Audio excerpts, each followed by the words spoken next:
I've been in the house for the last while, playing the guqin, looking at the storm moving over the mountain, watching the bald eagles circling. Very Daoist, poetic moment. Hi, Steph. It never snows in Portugal. Oh, that's interesting. Or just where you are. I guess it's a really big place. Yeah, it's really lovely. Just started about an hour ago. So we already have quite a bit of accumulation, and it should continue throughout the day and make it impossible for me to drive out of this place. I'll just wait another minute or so, see if anybody else shows up.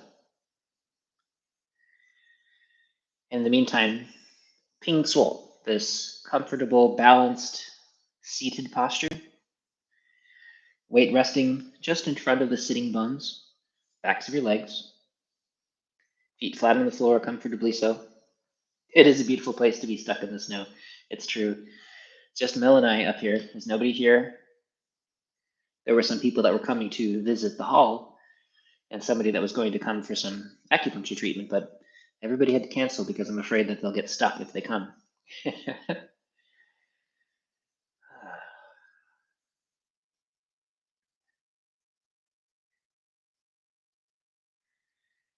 Oh, sure. So the question is about relaxing your upper thighs. This area, I'm assuming, where this bundle of sinew is attached. And at least in my experience, the reason this is usually gripping is because of how people are sitting. And so that's always the best reason. Because when it's just postural, then all you have to do is pick up a different posture and your body is able to relax. I love that. It's not structural, it's not necessarily nerve damage or something like that. Those are more difficult. So most likely what you're experiencing, so I'm scooting to the edge of my chair here. And again, there's this bone, the ischial tuberosity. Ooh.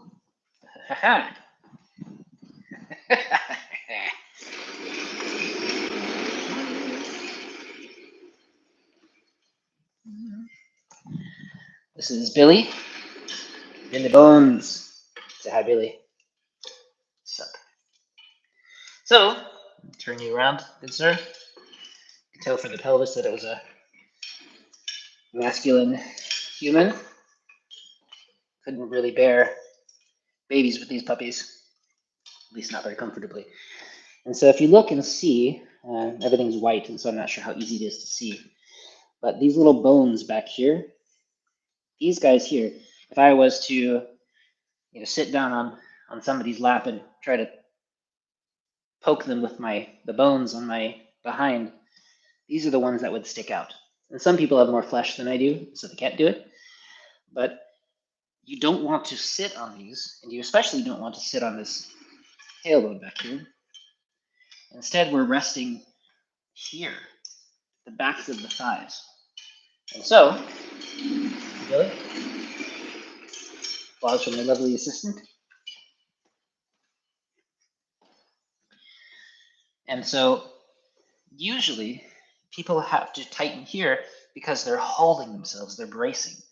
And so if I roll back onto the back side, you can roll in front of that bone and roll just behind it. In front, on, behind it.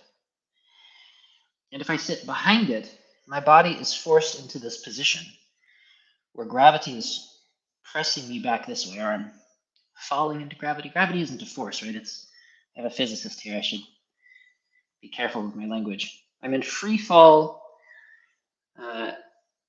The earth is pushing up against me, and it's pressing up against this point, and my body is forced to brace itself. And it does that by holding and tightening here, because if I don't, then I would just fall back into my T. And so settling in front of those sitting bones, the butt bones, allows me to flex my hips. And in this position, if I go too far, these have to relax. And usually what I have to do is engage something back here to hold me up again, because if I let go, I fall this way. And so my guess, without you here for me to poke and prod at you is that you're too far in this direction. And so this isn't able to let go. So instead, rotate forward through here, not through your upper body, so that gravity is pushing up this way, I guess. The earth is pushing up. You know what I mean. Weight is moving through this way, so the force is meeting here. And in the very least, experiment with going too far this way, so that this is forced to relax as these counterbalance. And then you can slowly find the middle point, the balance point, so to speak, in front, stacking your body up on top of it.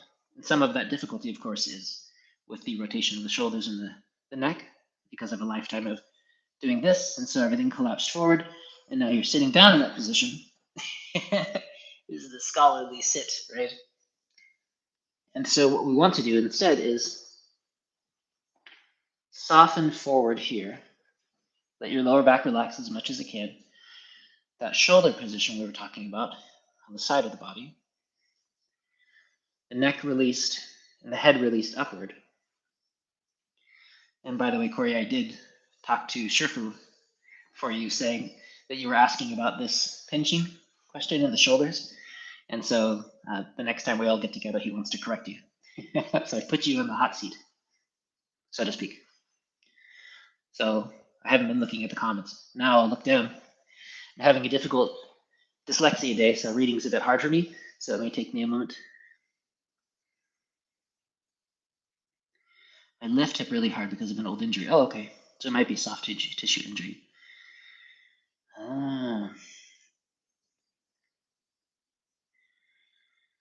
I hope that helps. And if we need to work on this, we certainly can. Even if I just get in there, we can try some needles, we can try some liniment, we can try some body work, energy work, or we can work on left, right, yin yang together to help you release that hip, allow it to drop.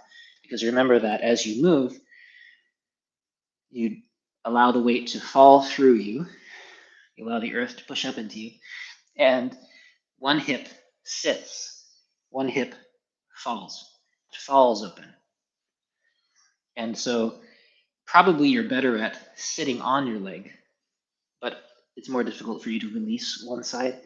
And so this simple left and right, yin and yang, where one side allows the weight to pour down, one side becomes light and empty, that allows this hip to fall open. And that should help to heal and create space so the chi flow can work through there. But sometimes it does require a bit of work, and we can work on that together if you want. Dolores is here. That's wonderful. Oh, good. Okay, so we should start. So always beginning in this comfortable seated position, but perhaps you've already been doing that. And so let's continue on. And I'm going to take off my headphones, so it might be a little bit more difficult to hear me, but we will start by circling the hands on the head. I know that for not all of you, this is, well, for some of you, this is a newer form. You might not know the movements, and so please be gentle. Allow just the weight of the hands to rest on the head, circling the very top crown point of the head. For most of you, this is class 11. And so you probably already know these points. Most of these we are doing 36 times in both directions.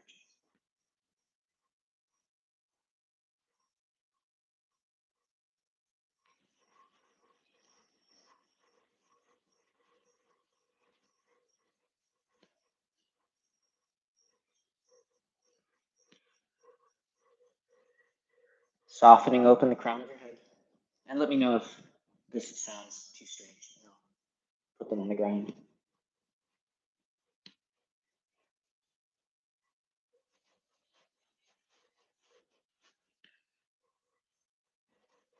Shoulders are released. Don't let them creep up.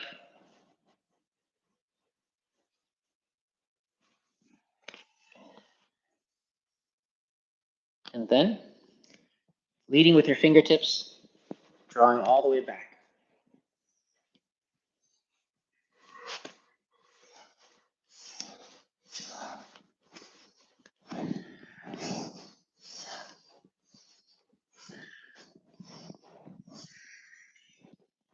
10 dragons running through the forest.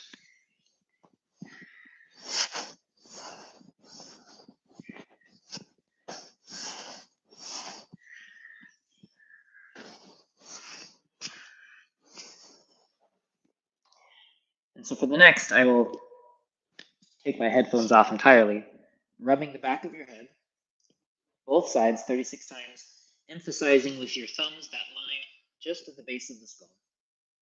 Scrubbing your hands across the back of your neck, same thing, 36 times both sides, the sides of your neck, and emphasize that point below cervical vertebra 7, just at the base of the neck here. And if you need me to, I can pull belly bones over time.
Emphasizing again that as the elbow of the hand lifts, the shoulder blade sinks down.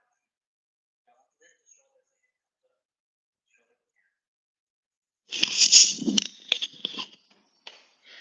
and then, hands nice and warm. Dell, you made it.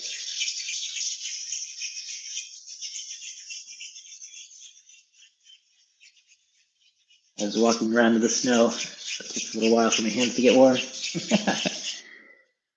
Warmth soaking in.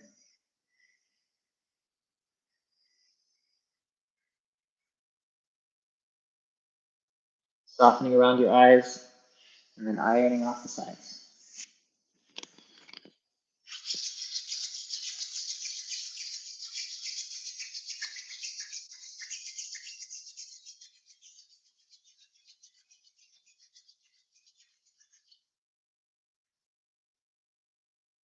Warmth flowing in, releasing the space behind your eyes as well.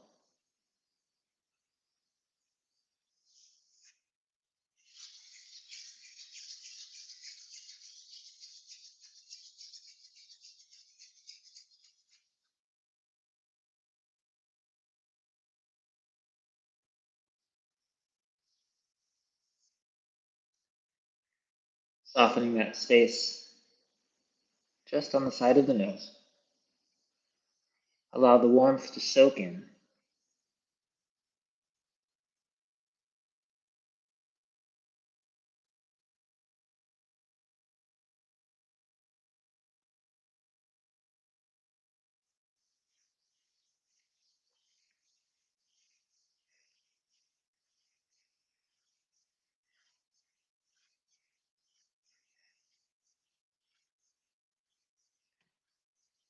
All the way from the nose to the scalp line and back.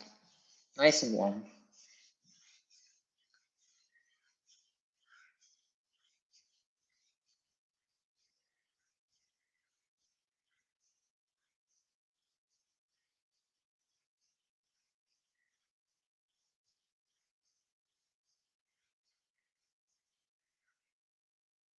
Circling around the eyes.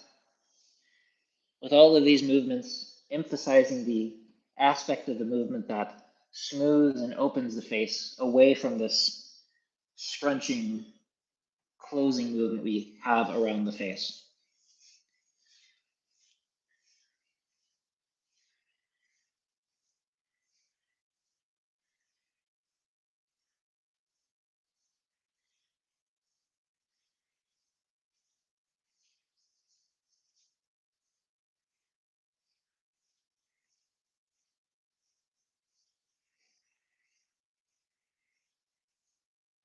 Both directions.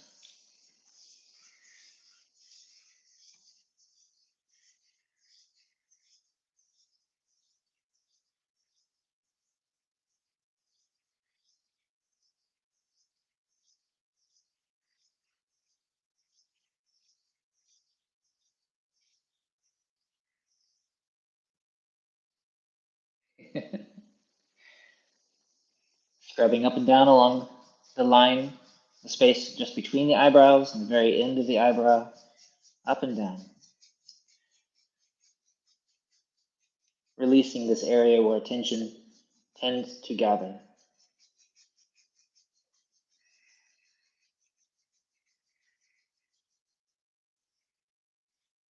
Pulling off the sides.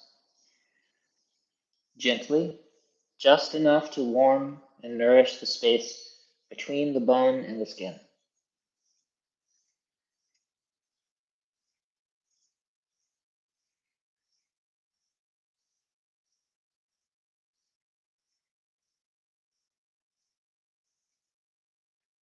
And then softening the temples, just on the outside of the orbital ridge, between the end of the eye and the end of the eyebrow.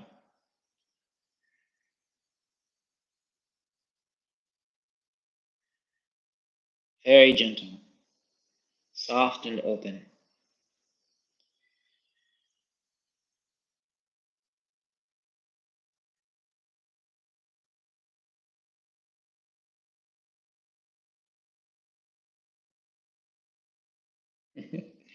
And then let's work on the jaw, center of the jaw.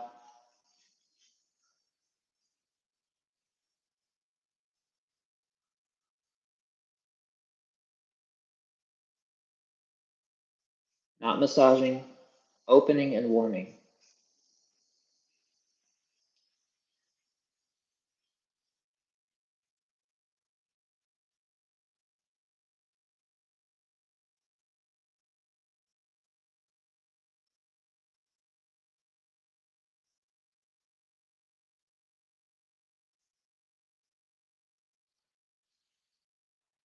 And then just in front of the tragus, this little cartilaginous flap near the ear, in that soft spot, gently open your jaw to make space there, circling in both directions, warming and nourishing.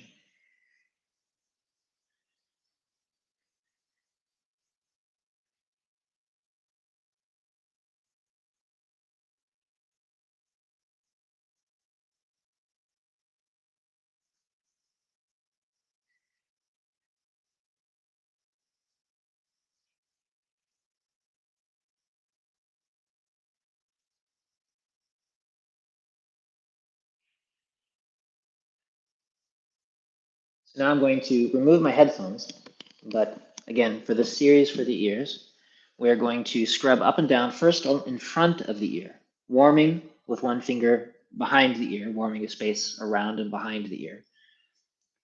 36 times, but more genuinely, just like with everything else, until there's that sense of warmth glowing from the inside. And then we will do the same over the ears themselves, massaging around the rim of the ear, and then compressing the ear, and then tapping your fingers against the back of the head. Continue until that sense of heat, as though oil pouring into your ears, and then warmth radiating out. Especially during weather like this whole area of your body should feel warm and glowing.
Ah. Should feel warm, soft, and comfortable. Drink a sip of my tea. If you're going to take a break, it's these moments after we've closed and settled your chi and your awareness into your navel or the space just behind. That's when you have a still point within which to move around.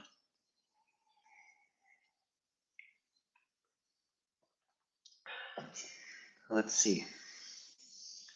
Oh, Steph, you asked about how to move the fingers. And so for a number of these points, including the ones on the jaw, it's more the skin moving. So it's as though you maintain contact in one spot and then move the skin around. And especially if you have very elastic skin, that should be pretty easy for you. And again, the point is not to try to work the skin, but to warm and nourish that stuck space beneath to help relieve some of this lining and the spaces around the tissues. And that's a lot of it.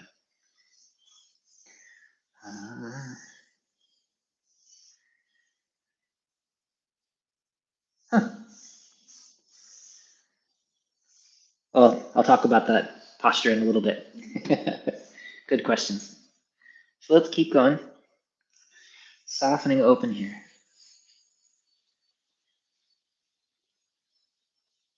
Remember, the shoulder wants to release and relieve outward and downward. So that's the motion for this.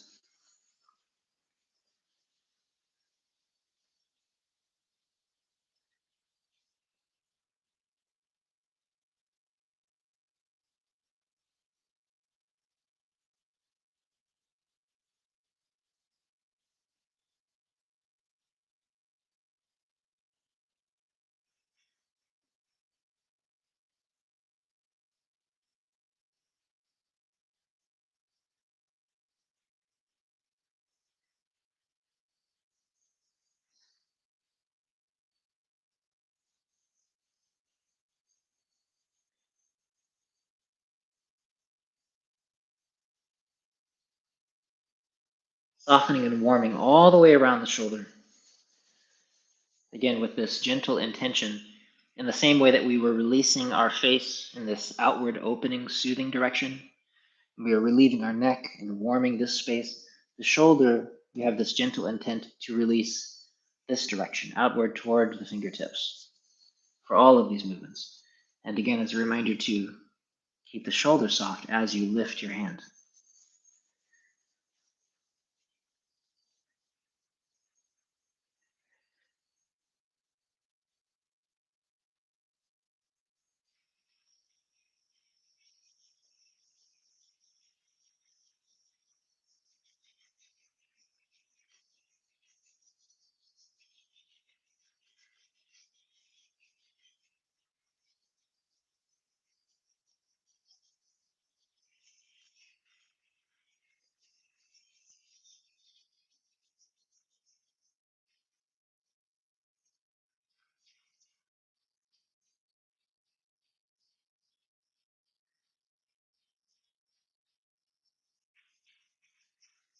Softening open. Again, this is the end of this crease in the elbow, just on the top of the arm. Most people might develop a little tan of some form here. At least a little darker on the outside than the inside. and then a little bit further down. Relieving these tissues in the direction of the hand. Not trying to deep massage, just the weight of the hand, feeling that space beneath the skin.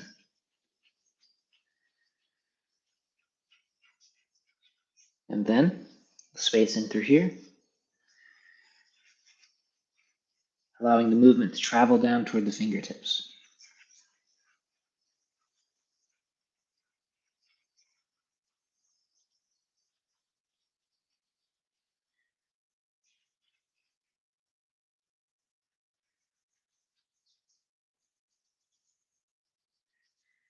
The inner and outer gates.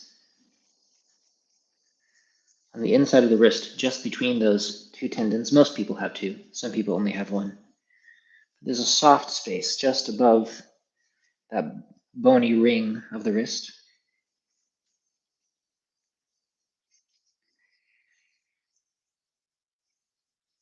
And then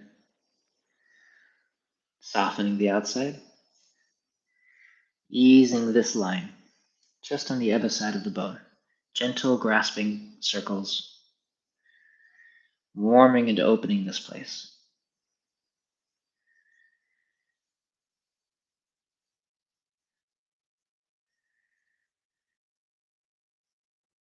Oh, I'm glad it's helping.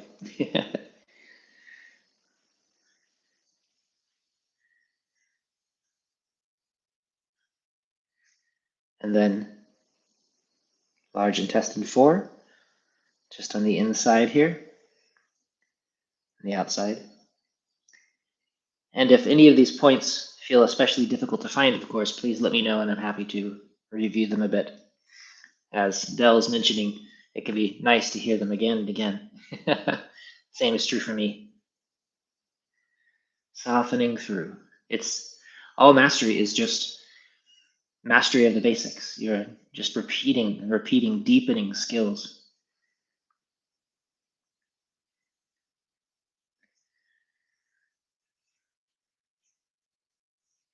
I spent the morning playing a traditional Chinese instrument while watching the snow accumulate and the mist move across the mountain out here.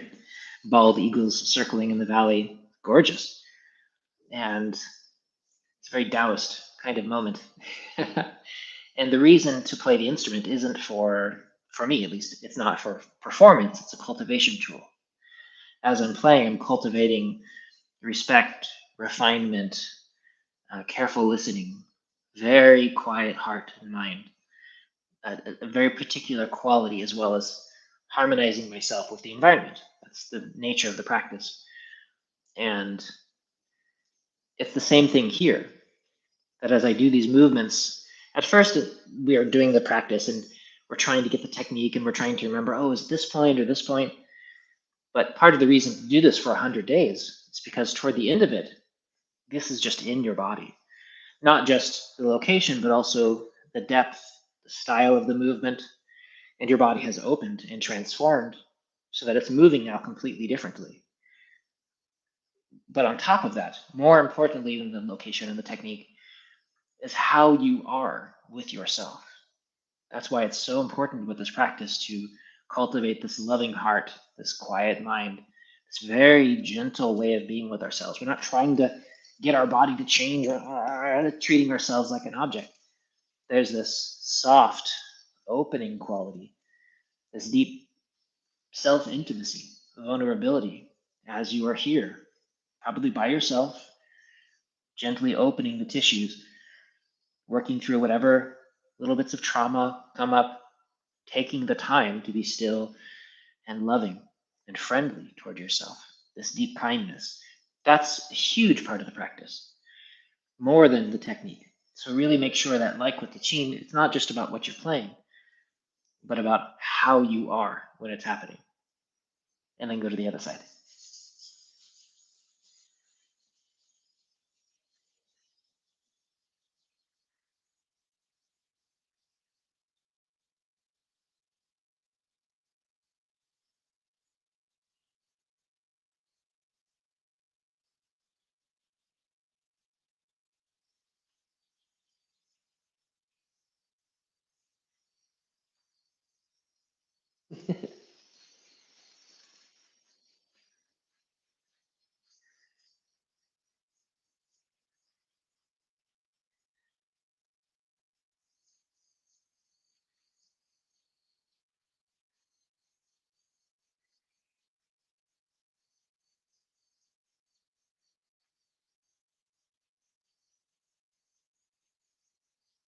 Thanks for hanging out, Corey.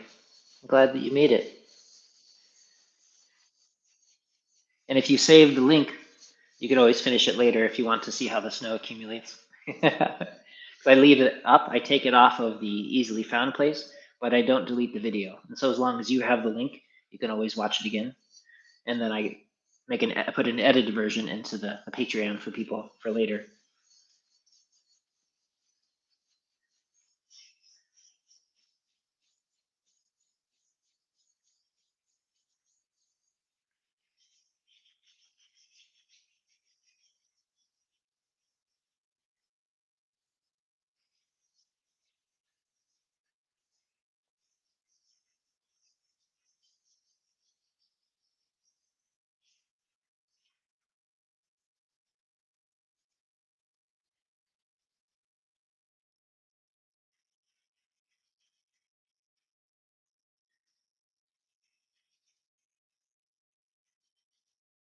Releasing and easing this place that we tend to grip into, softening open.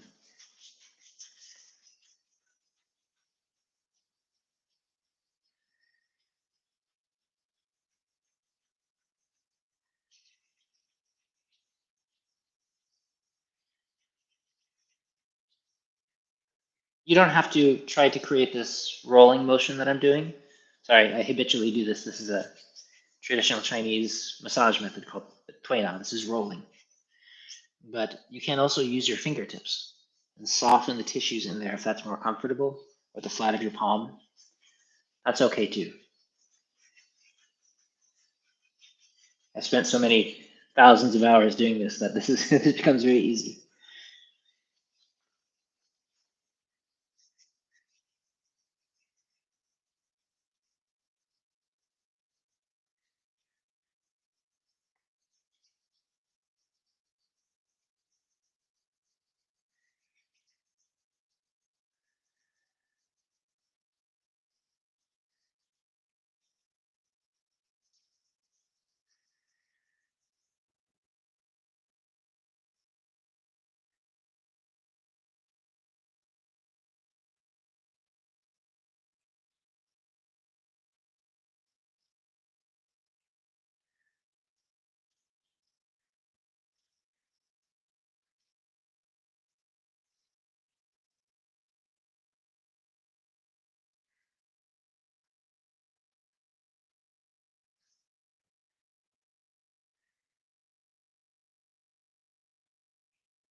So beautiful.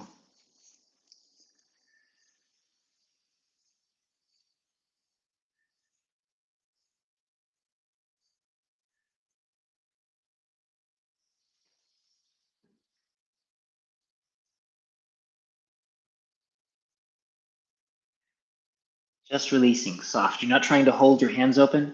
Simply by rotating here, that allows your hands to be tossed open, allowing chi to move outward.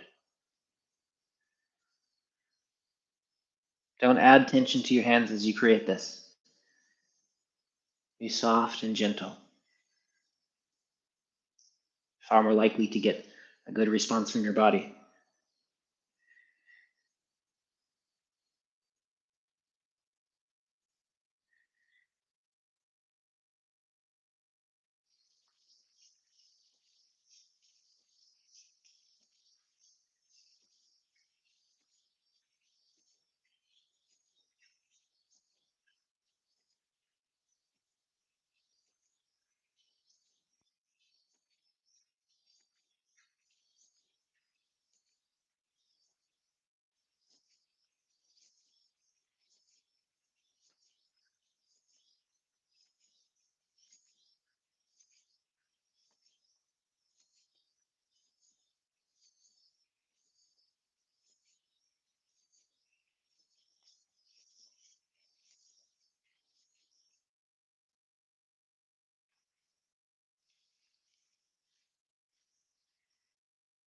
and then closing.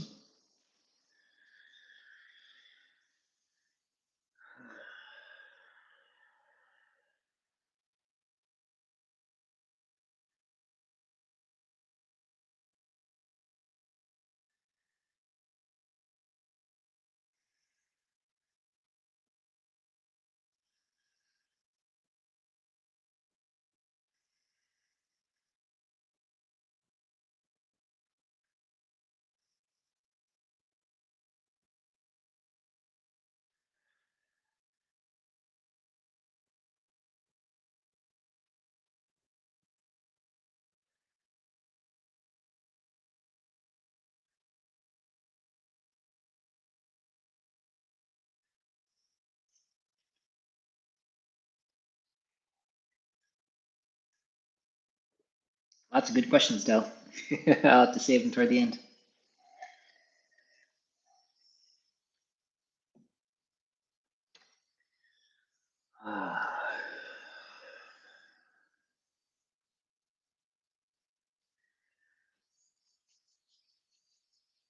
Warming the sternum, allowing the heat to sink in, softening open.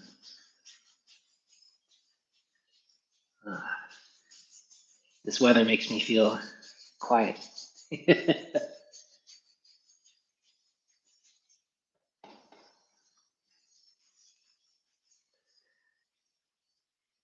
Releasing the solar plexus, just at the top of the V of the ribs here.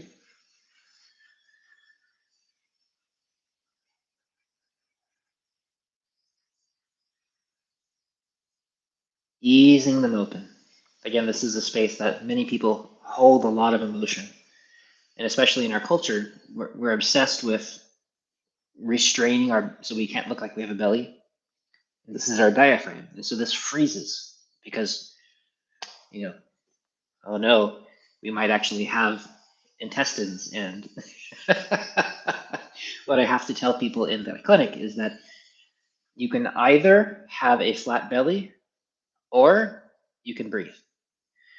And so softening this area for most of us is really important because of a lifetime of trauma, holding and freezing this area, and especially in our culture. Not all cultures have that fear and obsession. Letting everything soften.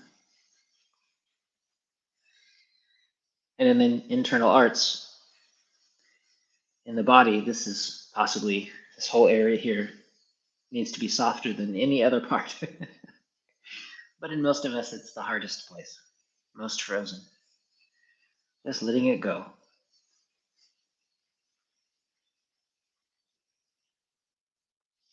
Softening the line below the ribs.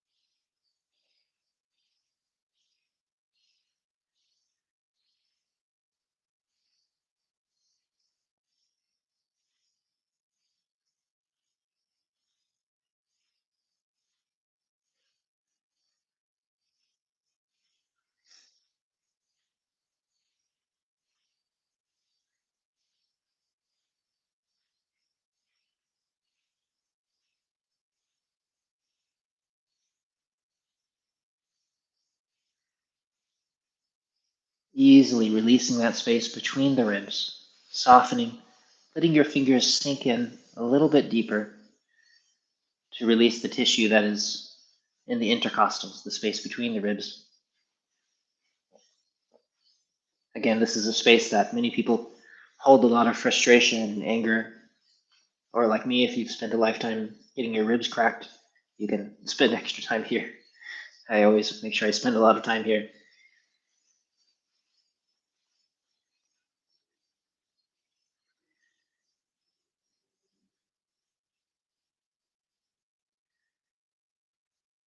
And rubbing across the navel, warming the belly. Again, this is an area you should keep warm. Let the heat from your hands soak in. If you're having trouble keeping it warm, wrap a heated blanket around you. Get some moxa. There's a lot of ways that you want to keep this area nice and toasty. Any place that gets cold and your body is forced to heat it up, that expends chi. You don't want to waste your chi on trying to keep yourself warm. Wear a jacket instead. Save your chi for other things, like waking up.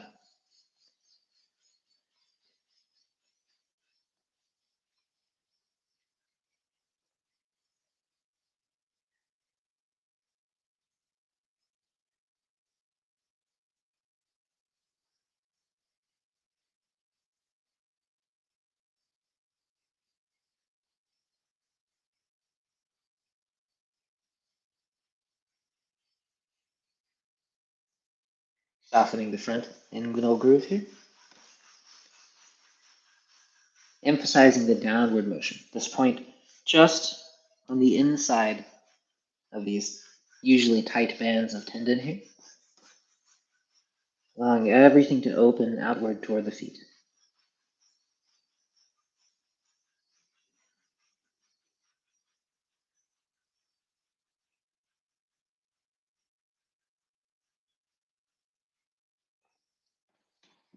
And then circling around, warming the lower back. And just as a reminder, I try to say it more or less every class, don't round yourself, don't arch yourself. Soften your shoulder blades enough so that your arms can open. If you have damage to your shoulders or your wrists are painful, you can use the backs of your hands or this point here, eye of the fist. But if you can get your palms there and keep your arms relaxed, allow them to warm that channel on the back. Again, this should always be warm. Emphasizing a downward motion, softening it open. Too many people are tight in this area as well.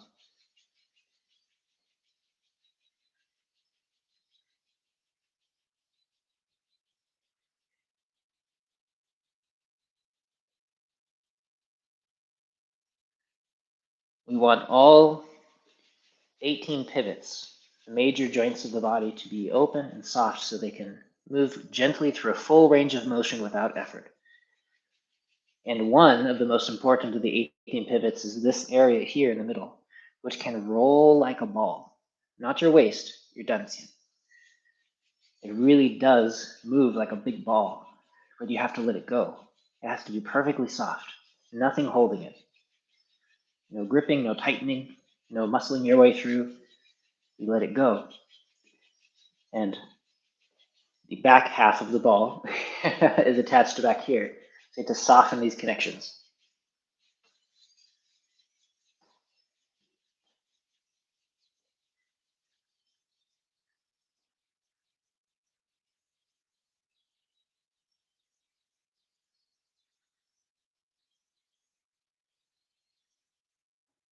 Also the midline. Warming the Mingmen opposite the navel, allowing the movement to travel gently upward. Not enough to push chi too far up towards your head. You do not want chi rushing upward.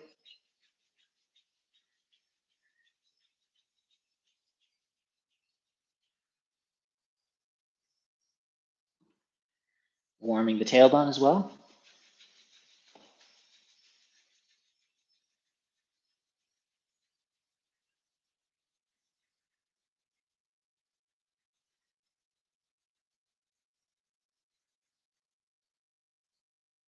And softening the hips.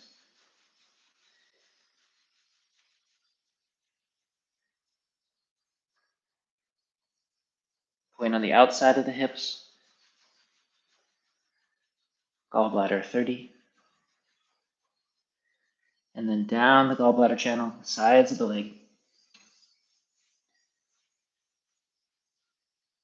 Easing all of this. And this entire space soften. Emphasizing the movement down toward the toes.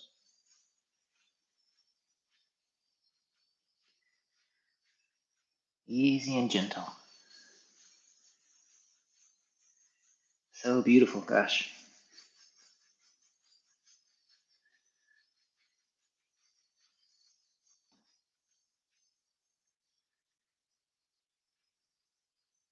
I had to cancel my treatment today.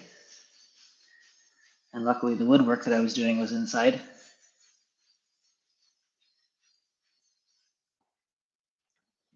This top corner here, softening the outside.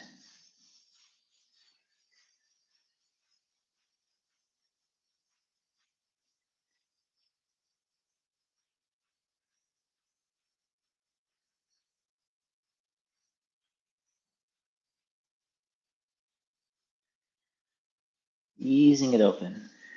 Welcome, Chris. Glad you made it safe.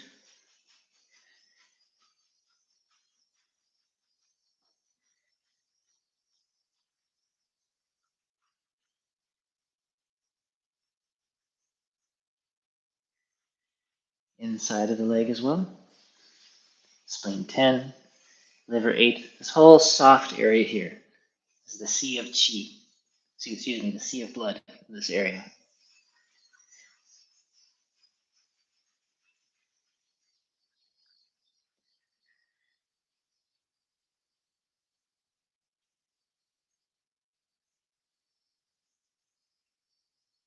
Soft and open.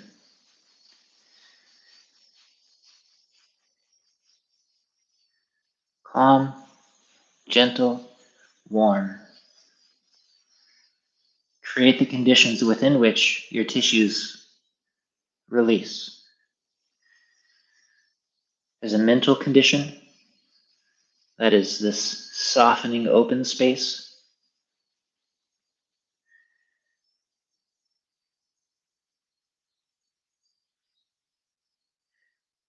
There's a breath that you allow when your body begins to soften up. Space behind.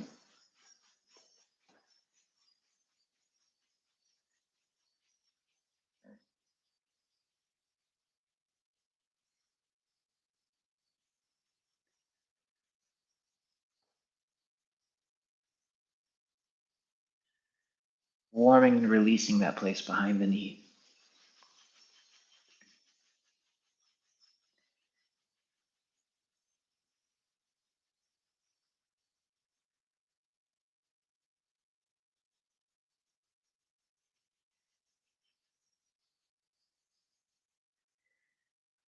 And then stomach 36, just below the knee, just outside of the shin bone.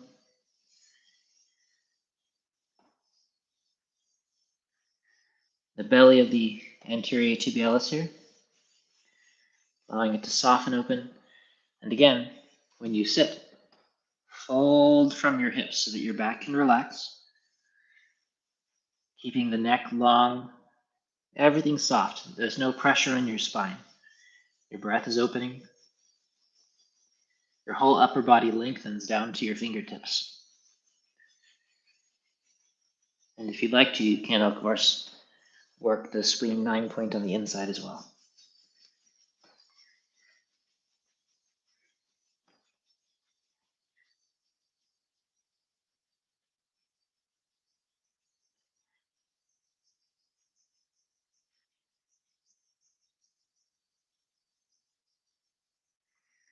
Gallbladder 34, the outside of the leg, just a little above and a little to the outside of the last point. If you're not sure where to find it, I can show you another time. Oh, right here. Pull belly over.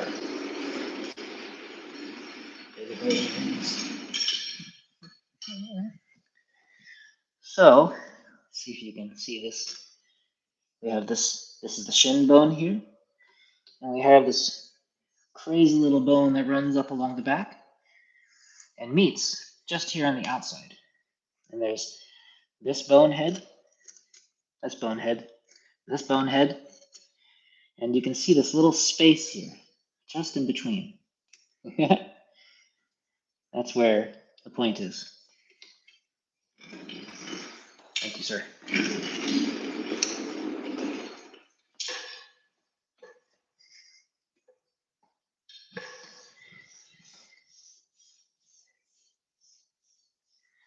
Softening open, releasing.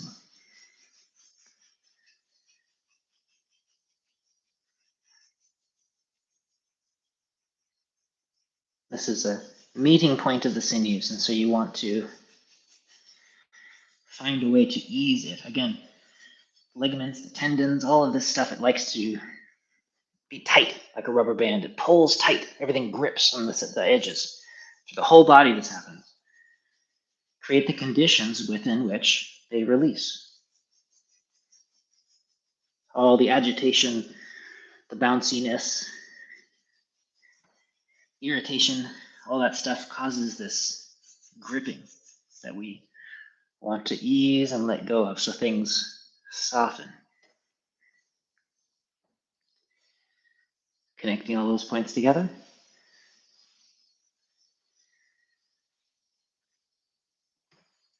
Folding at the hips. Keeping all of this long. Don't scrunch down and ruin all the work you were doing already. By the end of the set, you should be a couple centimeters taller.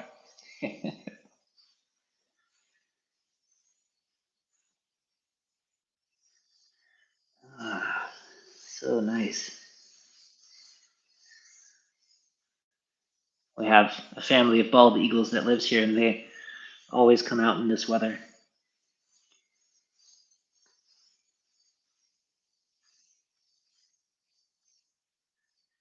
Which always gets the ravens excitable, chattering at each other. I've learned how to call the crows and the ravens, and they'll call back at me. It's really fun. If they come over, I'll feed them. Slowly, they're learning to respond to me. Pretty fun.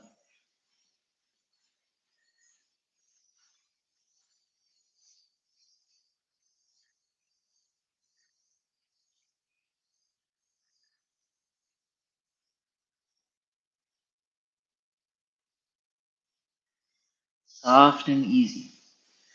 Find a way to move so that you're not hanging on to anything. You're just elastic. You're like a wet sponge.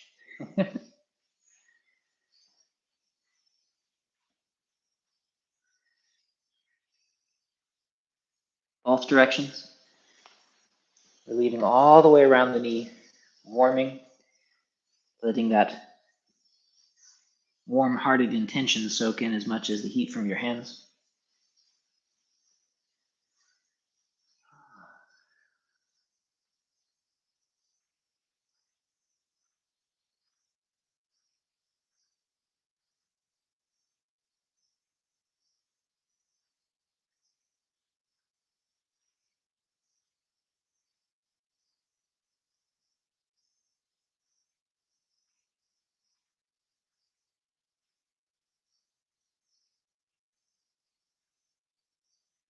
Easy and soft.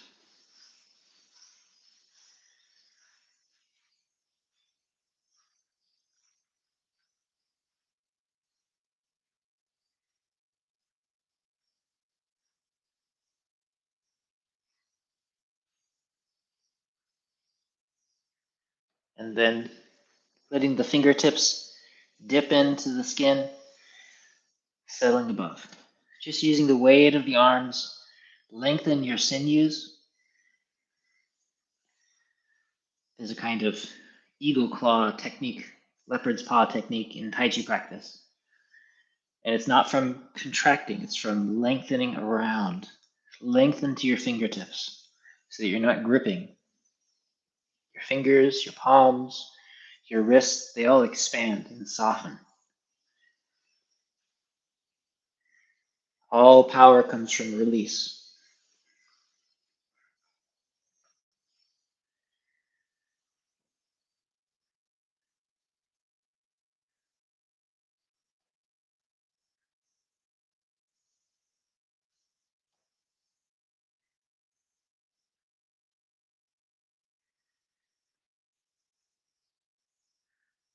Pulling the tissue up beneath the skin.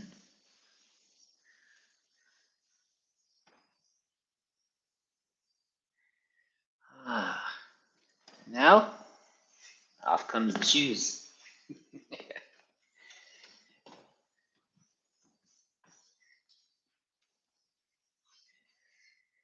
Allow your thumbs to dip into the center of the calf, right at the top of that V, Chongshan point. Chongshan is the supporting mountain. It's that which holds the mountain, supporting like something on its back.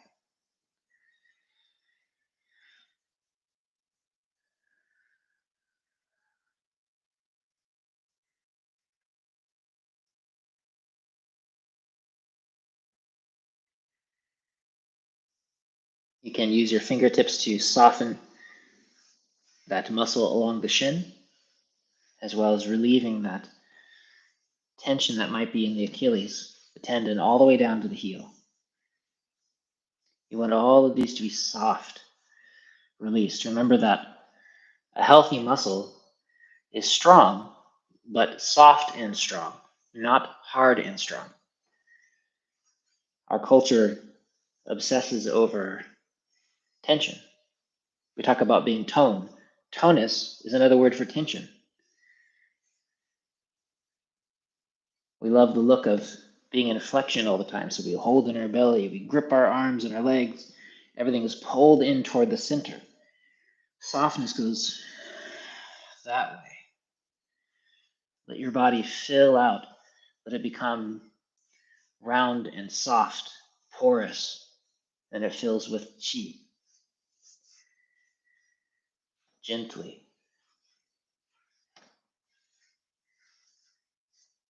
Gripping the calf. If you find that it's stuck up against your leg, let it pull away very softly, making space.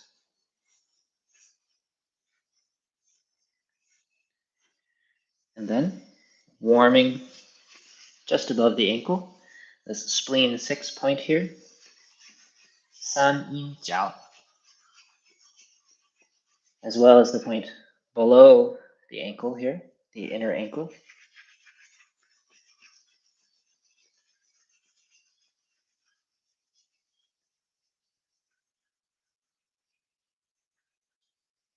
All of these tissues come down here and meet and pull this up.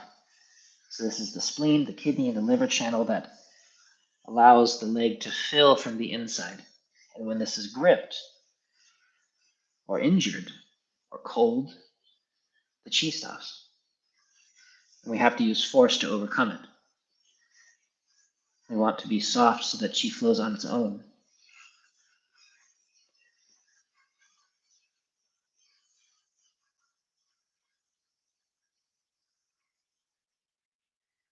And then, bottom of the foot, hand on the side of your foot, fingertips in that space between the tendons on the top of your foot, back and forth. Again, as with the others, emphasizing movement down toward the toes. That's where your intent is traveling, to send chi to the end of the channels, but also to allow this warmth and gentleness to soak into the tissues. I'll just keep saying it. I hope it helps.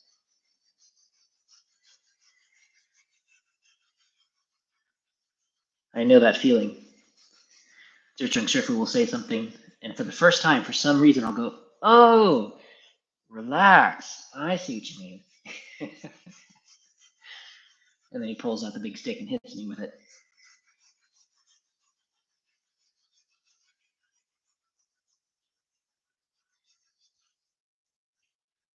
And again, if I haven't mentioned it, on the, is it February 10th? Is that the new year? The Wood Dragon?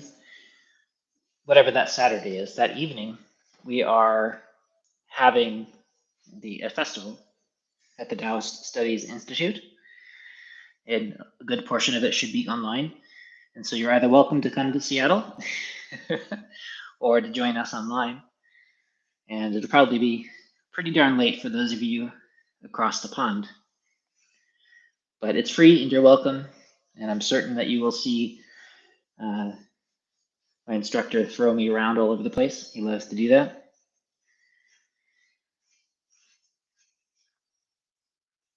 I think he was excited when I came because I have a history of being thrown around, taking punches, falling down.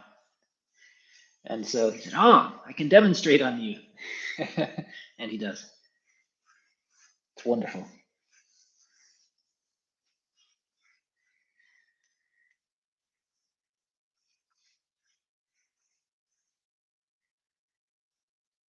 Ah, easing all of this tissue. You can massage and rub. You can move. You're not limited to the techniques I'm showing you. Find a way to allow everything to ease open.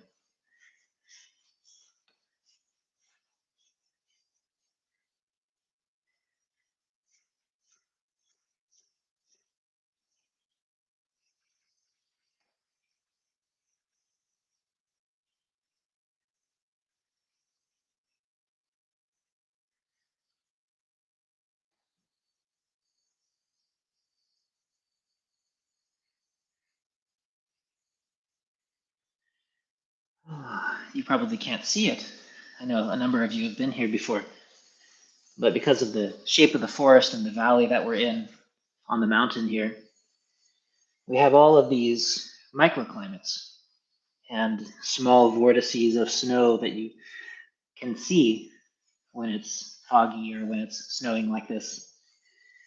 And it's wonderful to get to visualize the actual shape and the chi flow of the land. And we're the same.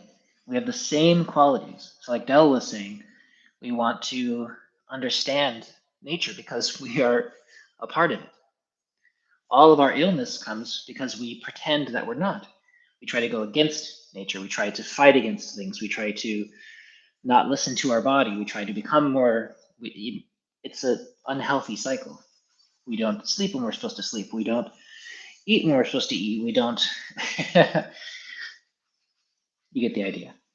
And these are the big skills to just be part of things again. And all of our chi flow is like that. The points that we refer to in English and Chinese, it's shui, it's a cave. Most of them, at least, are caves. It's these places where she swirls like the little vortices of snow and dives deep, and something comes up, or a valley, and things accumulate. Because in a valley, things accumulate effortlessly. Or there's springs, like here in the bottom of the foot, and she wells up. Some of it has to do with descriptions of movement and release. And our job is to move out of the way. If we've built a wall because we think it's nice there, it obstructs the flow. And then disease happens and we don't know why. We can't grow plants there anymore. The water backs up against the wall. And so, sure, we can dig a trench around it and we can, plant plants there that grow in different climates. Or we can take out the wall. And that's what we're doing here.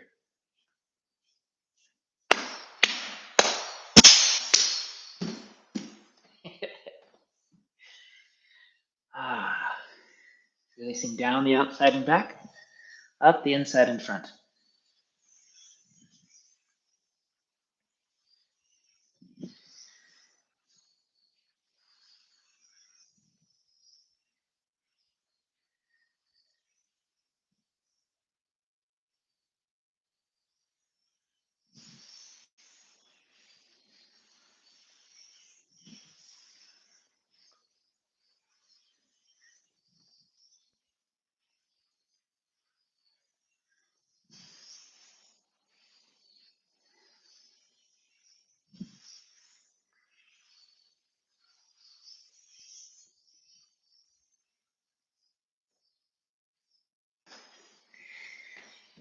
And because the floor is cold and I managed to sit myself in the icy corner of the room, I'm not going to sit on the floor. But if you'd like to, feel free to stretch out by sitting on the ground or in the chair like I am and rotating. Full circles with your feet, your knees, your hips, that point on which you're sitting, especially if you're on the ground. You can allow your hips and knees to be aided by your hands And again, you are not pulling your legs in and pulling your legs out. You're softening around in a circle, letting motion go out to your feet.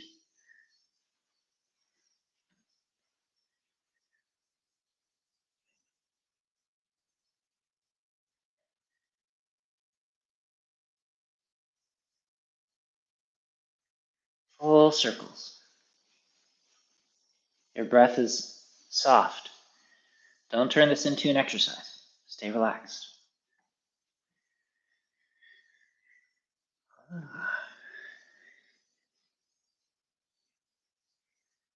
Both directions, all the way from this point where you're sitting.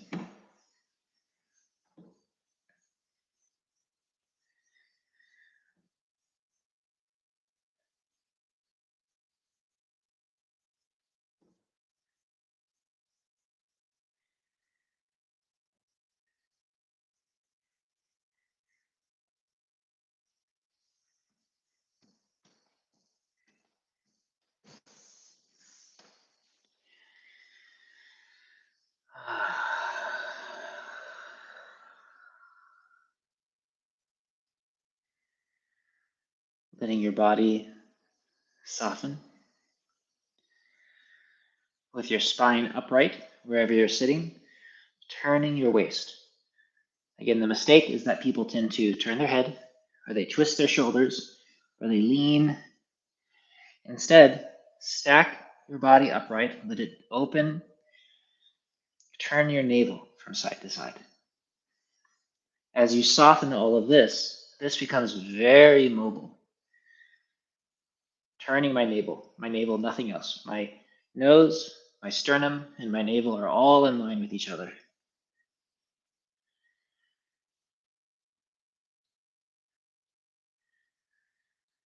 Easy.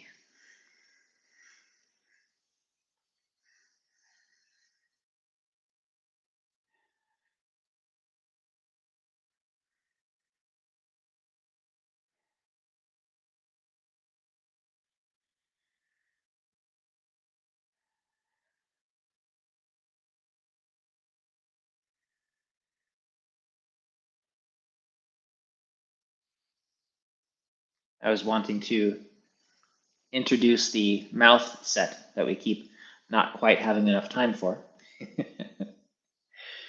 And so there will be movement of the jaw, the teeth, and the tongue.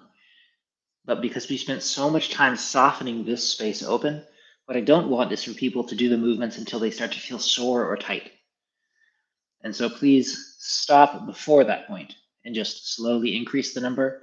There's no virtue in pushing into the tight places, because all you end up doing is developing the ability to be somebody who pushes into tight places. You develop tension. Instead, we want to soften open. The way to think about it is, here in the States, we have the lights, street lights, and there's red, yellow, and green. Green meaning go. Yellow usually mean go really fast. And then red, hopefully meaning stop.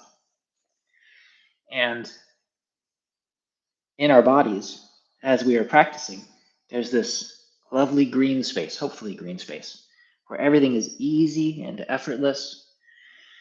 And then we continue doing something and it starts to feel a little bit inhibited, a little bit tiring. Heats up and you're like, I can feel a little pressure here. And then that's the yellow zone. And then there's the red zone when your body's like, okay, I don't want to do this anymore. It starts to hurt. We start to develop tension patterns through the body. Our goal here for this kind of practice and for Taiji and our system of Qigong in general, for the most part, is to stay in the green zone. You stay open and soft. And by continuing to practice this way, effortless and free, that green zone expands. And pretty soon you're doing all kinds of things that would have been very much in the red zone before, and it feels like nothing. Because what you've done is cultivated this ability to be easy, and your body gets good at that, finds the pathways that can do that. But when we cultivate pushing into ourselves, usually the red zone, we get good at that. and our ability to do lots of stuff in the red zone expands. So instead, at least for these kinds of practices, spend more time in the green zone. Be soft and easy. And so as we're making these circles, please be gentle. It may only be 3 or 4 for you, but I wanted to spend a few extra minutes because I've missed my chance to teach it every time. So we'll start by clicking our teeth together, like this. If your teeth are sore or you have gum pain or fragile dental work, instead just meet your teeth and push your teeth together. But see if you can connect all the way around your jaw. And if you have jaw position damage or tension so that your teeth don't clack together, then just do your best. So 36 times.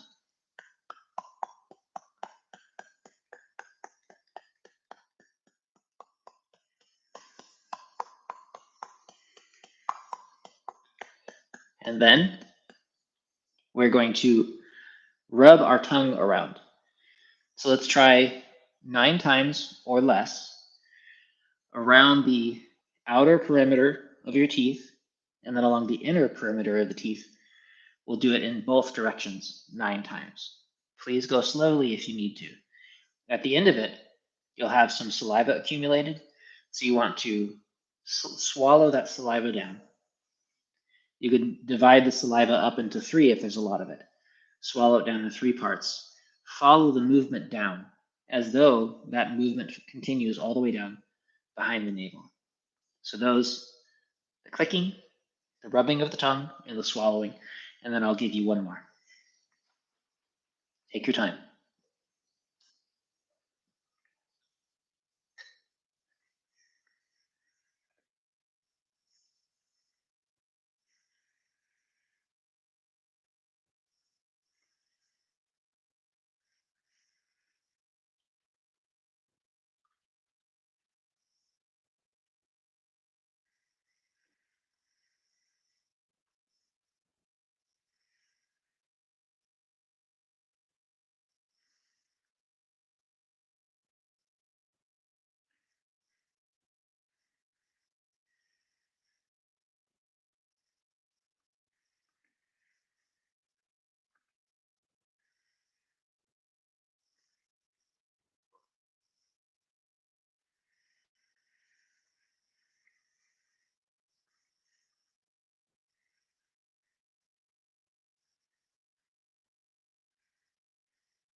If you would like to lie down at this point, spend a few minutes lying flat or just sitting near a chair if that's comfortable.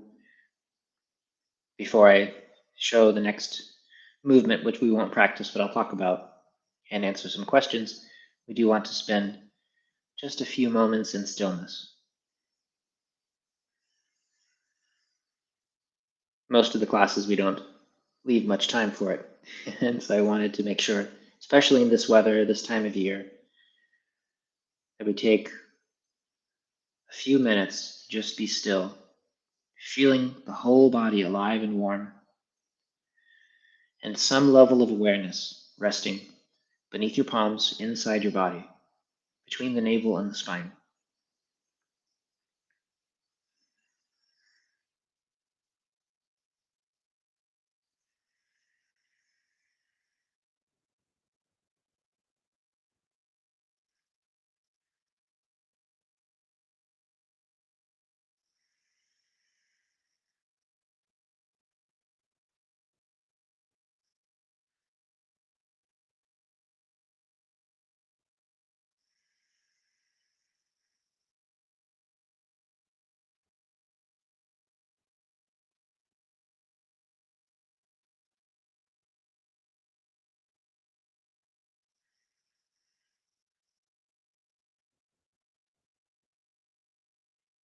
Wherever your intent rests, your chi gathers. And since I had a question about it earlier, I'll just mention again that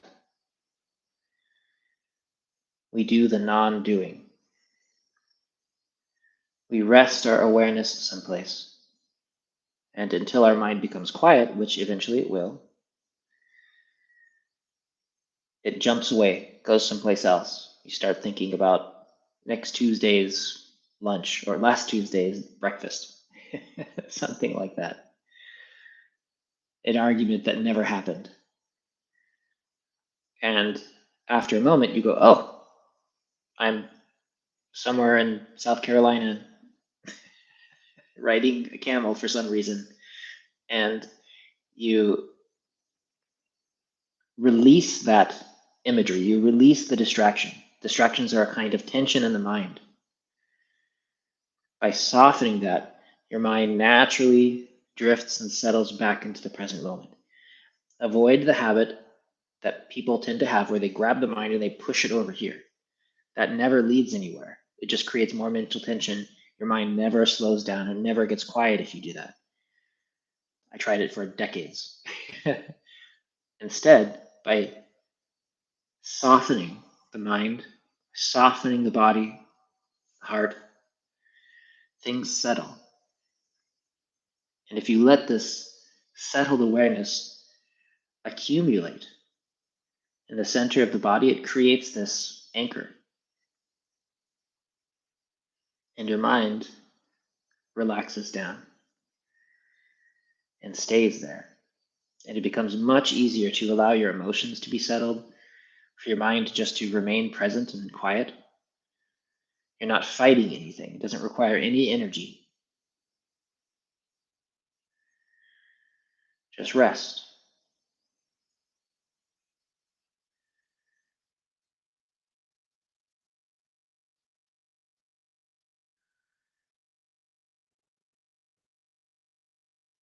The same with this seated posture. If you're seated in the correct way, the more you let go, the more your body drapes downward, the more you are held up. I feel as though I have I don't know, they traditionally say a meat hook, but there's something inside me. It feels tangible. It's holding me up. I feel like I could fall asleep like this and completely let go. The more I let go, the more I'm held upright, the more my head floats up. It's released. All I'm doing is softening down. The same with the mind. You release everything that's not real. Just let it go, and your mind is only here. And you have this very quiet intent. It doesn't require a lot to rest here, and that's enough. Everything gathers. Anything else is extra. Anything else leads to dead-end pathways. The same with your emotions. We had a question about releasing trauma. Don't chase it. If emotions float up, you just watch them go by. Don't examine it, don't add to it, don't try to stuff them down. You just float away. You go, that was an interesting feeling. And you release that distraction and settle back until body, mind, your emotions, your breath, the whole universe settles into this central place.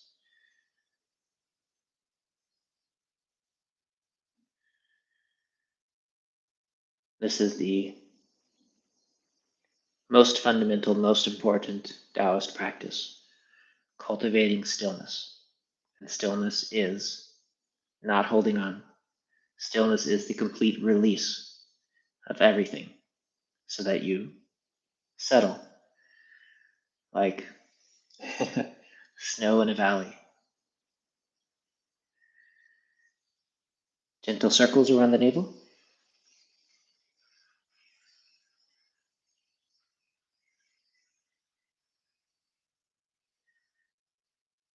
Your awareness circulating beneath your hands inside your body. You want to develop the ability to have some awareness inside your body, like your hands are shining a light inside.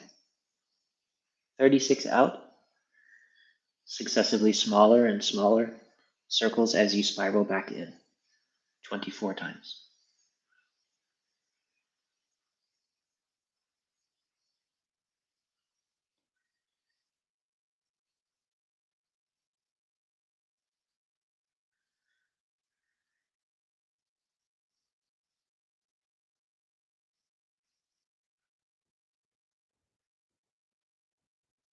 Gentle and easy.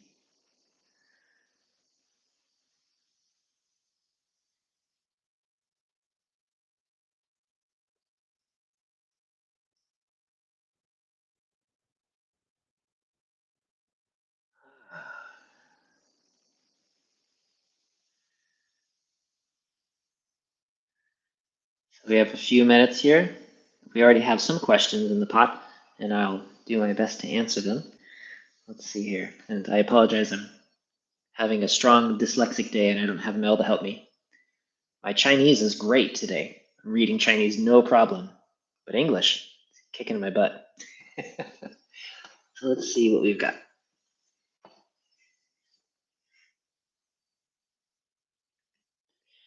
Oh, that's interesting. I didn't know that YouTube doesn't let me scroll up very far. Maybe I can. Let's see. Okay, there it goes. I'm still figuring this stuff out.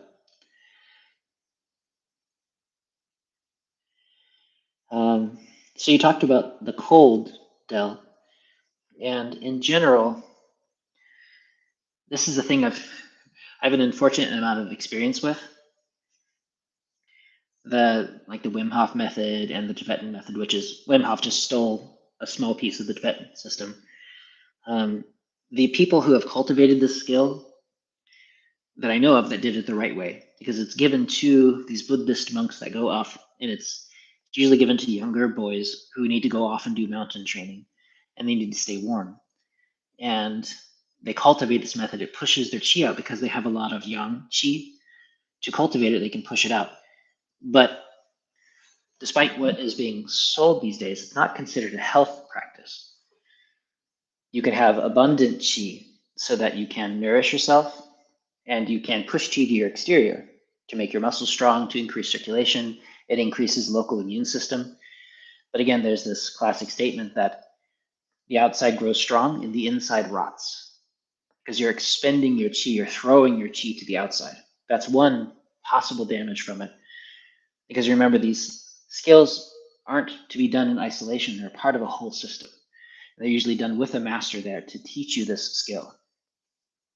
But my biggest complaint isn't that it's not a health practice, because not everything has to be a health practice. There's some people that just want like martial skills, like the iron shirt training that we've done and different kinds of things. Those aren't for the health necessarily. But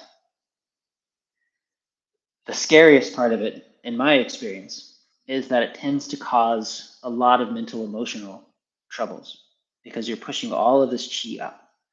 All your yang chi rises and it energizes your emotions. It energizes your mind, makes your mind spin faster and faster because it's pushing chi up and out. There's this term, Zohal Romo, which is like yin fire causing problems on the outside. It's burning. It's referring to seeing things and causing problems. And this is just really common. It's become a really big problem. And you may have heard me mention it before, that this is, I've made some videos about it separately in my Snake and Turtle channel.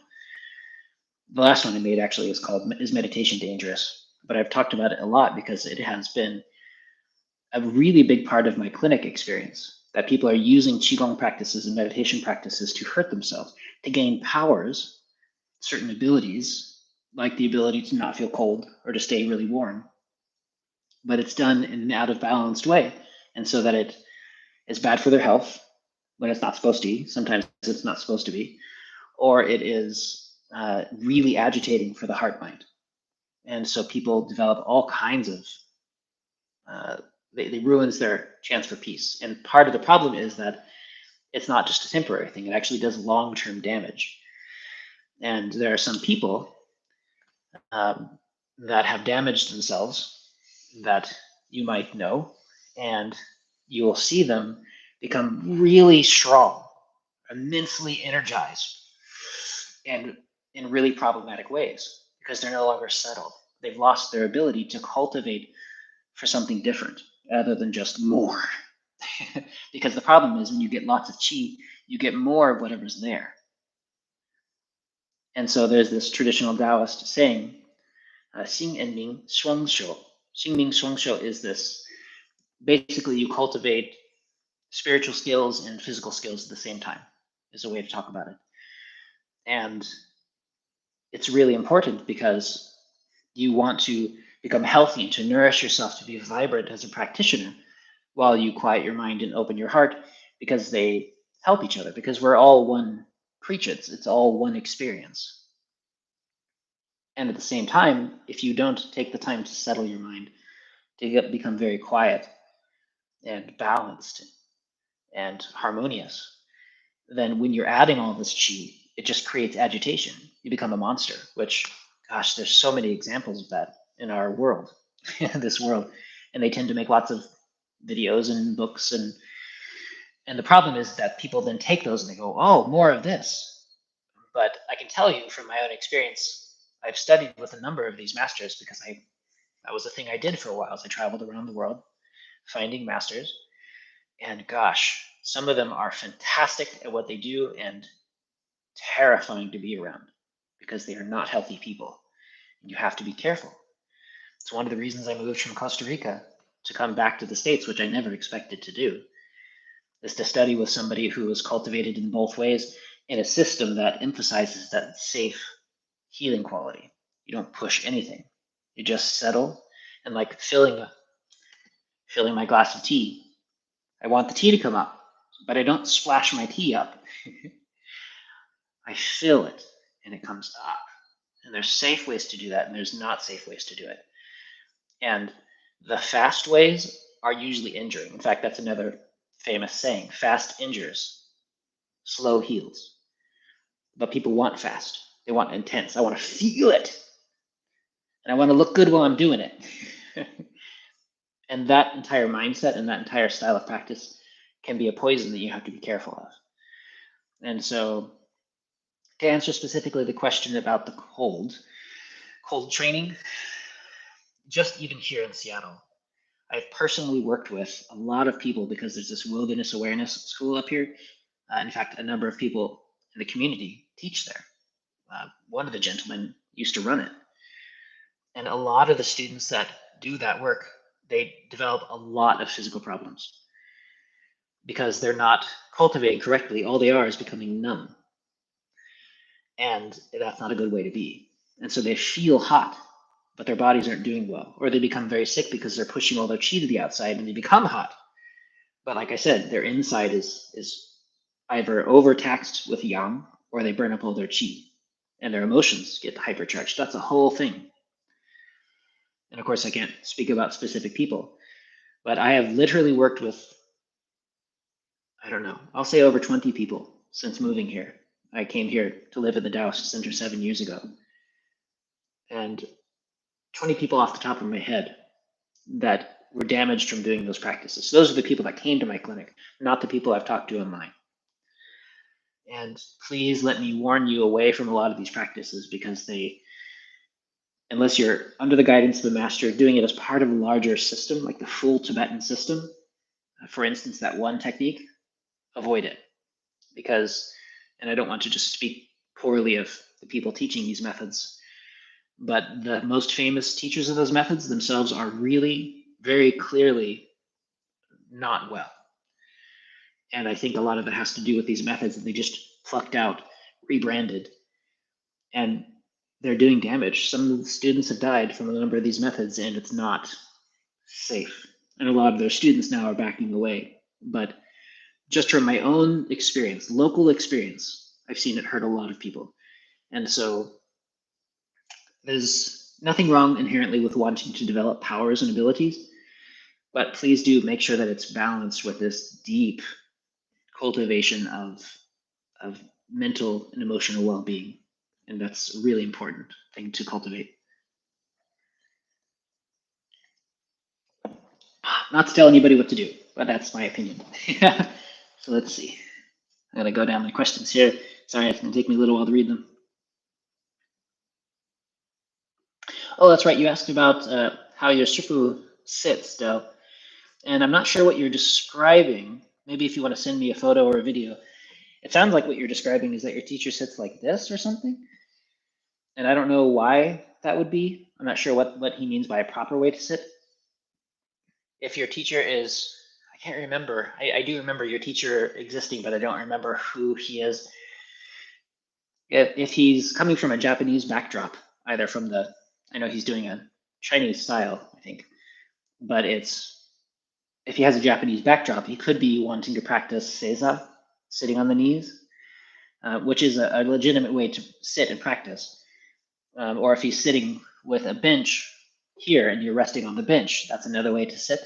But I'm not quite sure what you're describing. You'll have to send it to me. In my mind, it seems like a strange posture, but I'm sure he has a reason for saying it. I just can't picture what it is that you're describing. So let's see.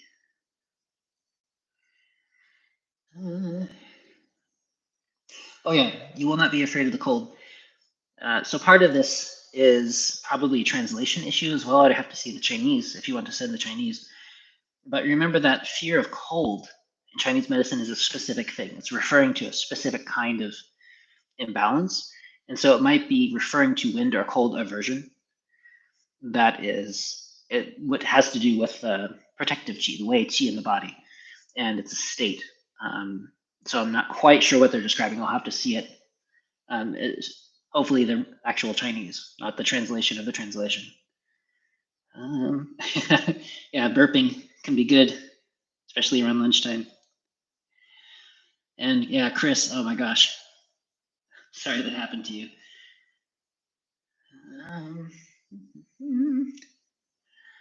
The crows, yeah. My Shifu is awesome. He's amazing. Such a wonderful dude.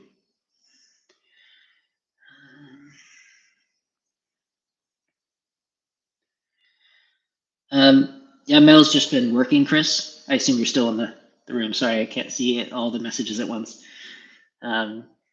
Mel's she restarted working in on Monday and has been trying to catch up because she had the whole winter off, or not the winter, the last several weeks off. And so that's where she's been. I keep trying to get her to practice, but she's a hardworking lady.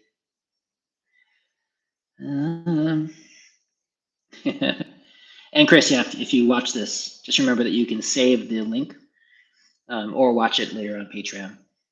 It usually takes YouTube like 12 hours or something to process the videos to allow me to put them up on Patreon. That's why it takes some time.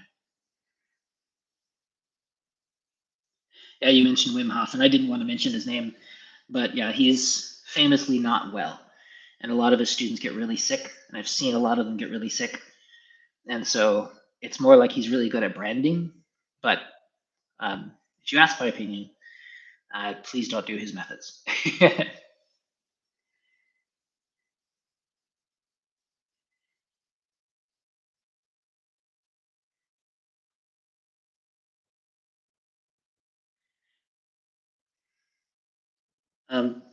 You may ask me a personal question if you'd like. I may respond to it later, though, just because I'm running out of time. But you're always welcome to ask me anything that you like. Is there anybody else that's still in the room? Is everybody still here? I just got to the bottom of the list.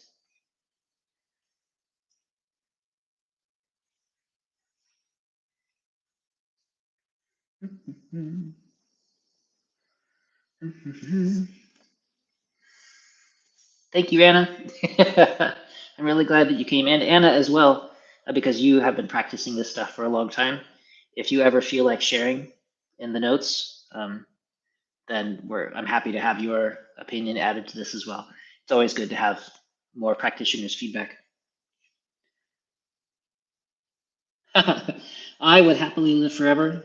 I'm probably genuinely the happiest person you'll ever meet.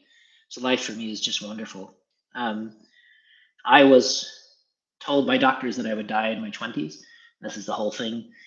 So for me, living this long, I'm already twice the age that the doctors told me that I would live to, that my parents assumed that I would live until. And it's literally Chinese medicine and Qigong that has extended me. And so I don't know if I seem like a nearly 50-year-old dude, but I'm still getting younger. I still feel stronger and healthier than I did even 10 years ago. And so that's my take on it. The discussion of immortality, maybe for the first time, is a real thing. If we've left that aging space, if we, through medicine, gain more than 1 year each year, then who knows what will happen. But I would happily live forever. But I'm okay with dying too. My life has been pretty wonderful. I love you, Steph. Thank you for hanging out. Thanks. I'll take the compliment.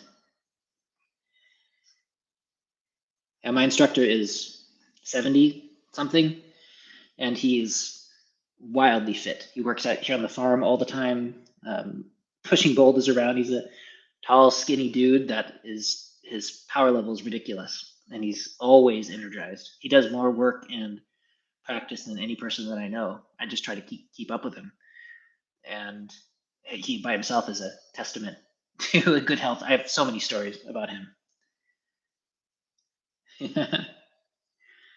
Okay. Oh, thanks, man. Yeah, 220 is a good number, but why stop there? Thank you, everybody. Yeah, thanks for joining us. I'll upload this in a bit. Thank you for joining me in my winter wonderland here. Enjoy your practice.